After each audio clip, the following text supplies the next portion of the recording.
Bienvenue dans cette nouvelle édition du Non-Stop Info. Voici les titres de l'actualité. En Afrique du Sud, le président Jacob Zuma souhaite mettre en place une scolarité accessible à tous, un projet qui coûtera 978 millions de dollars.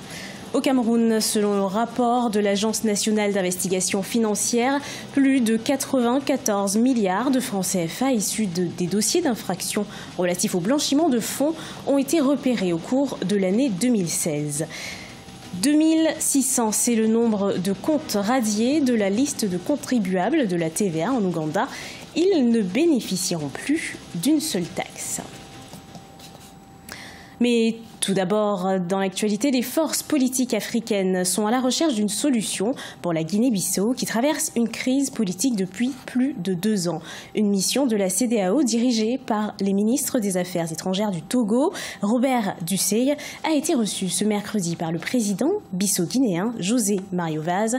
Monsieur Dussey a remis au chef de l'État une lettre signée par les présidents du Togo et de la Guinée-Conakry.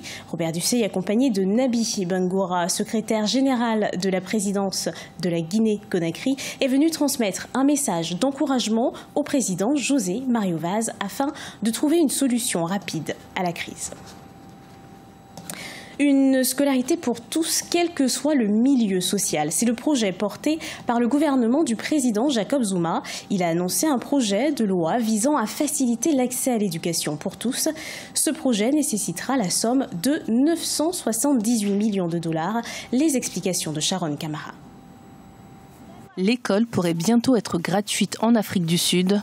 Le président Jacob Zuma a en effet annoncé un projet de loi visant à rendre le système scolaire accessible à tous les élèves sud-africains, quel que soit le niveau social. Tard vaut mieux que jamais. Le président Jacob Zuma a une présidence assez chaotique, mais aujourd'hui, je pense que cette mesure est à saluer parce qu'elle est en conformité avec la Convention de 1989 internationale sur le droit à l'éducation, n'est-ce pas, des enfants. Ce projet ambitieux du gouvernement devra mobiliser plus de 12 milliards de rands, soit 978 millions de dollars pour être effectif, une somme que les autorités envisagent d'obtenir à l'aide de coupes budgétaires.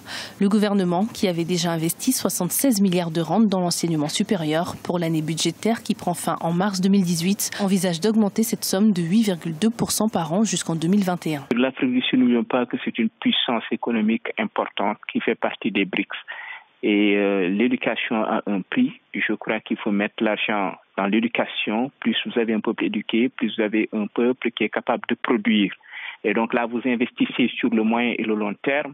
Et un peuple également qui a plus conscience de ses droits civiques et qui peut aussi entreprendre. Le projet vise à long terme à réduire le taux d'analphabétisation dans le pays et d'ainsi réduire les fortes inégalités présentes. Les prévisions de financement du projet seront dévoilées le 21 février 2018 dans la loi de finances.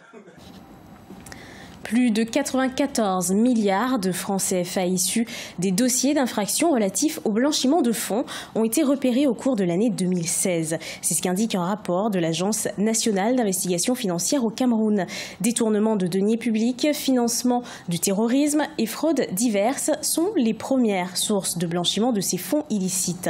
Reportage de Viviane Baoken, notre correspondante au Cameroun. Plus de 94 milliards de francs CFA représentant 73 dossiers d'infraction relatifs au blanchiment de fonds ont été repérés au Cameroun au cours de l'année 2016, selon l'Agence nationale d'investigation financière. Selon la répartition des infractions, le financement du terrorisme pointe en première place avec 30,14%, soit 40 milliards de francs CFA. Pour les experts, le financement du terrorisme profite des failles du système de régulation du pays. Traqué partout dans le monde, le terrorisme international est en train de chercher des niches où il existe de faibles régulations et où ces transactions fiscales peuvent bien passer. Par exemple, je lisais une fois dans un document de la MIF, l'agence d'investigation financière au Cameroun, qu'on trouvait des gens, des simples personnes qui recevaient l'équivalent de 390 millions de francs CFA. Et quand on allait voir vers où cet argent partait, c'était redistribué à des personnes situées non loin de la zone du Boko Haram. Je pense que c'est davantage une sous-location des services par les entités locales. Et puis, on peut avoir l'impression que les chiffres gonflent Et c'est tout à fait normal parce que c'est un phénomène nouveau chez nous. En amont, de nombreuses réformes ont été prises au niveau de la zone communautaire pour enrayer le phénomène, notamment avec la mise en place des juridictions à l'instar du GABAC, groupe d'action contre le blanchiment de fonds en Afrique centrale, et la COBAC, commission bancaire d'Afrique centrale. Selon les experts, ce sont les performances de ces dispositions qui contribuent à mettre en œuvre ces circuits de blanchiment de fonds. L'efficacité est avérée au regard des chiffres et des statistiques enregistrées. On constate que le nombre de déclarations de soupçons augmente chaque année. Le nombre de dossiers qui sont transmis à la justice également augmente. Cela suppose que la vigilance, le besoin de transparence sont accrus. En 10 années d'existence, l'Agence d'investigation financière du Cameroun, ANIF, affirme avoir enregistré 486 dossiers faisant état de soupçons confirmés de blanchiment de capitaux pour un montant global de 794,7 milliards de francs CFA. Les prévisions sont positives pour l'économie marocaine. Son taux de croissance devrait être de 3,1% selon les perspectives établies par la Banque africaine de développement. Ces perspectives se rapprochent des prévisions du gouvernement qui table sur un taux de croissance de 3,2%. Concernant le déficit du compte courant, il est estimé à 4% du PIB pour 2017 contre 4,4% en 2016. Une amélioration due à l'augmentation de l'investissement direct étranger et aux envois de fonds des migrants. En Ouganda, l'administration fiscale a radié 2600 comptes de la liste des contribuables de la TVA, de la taxe sur la valeur ajoutée. Plusieurs entreprises nationales et internationales sont concernées.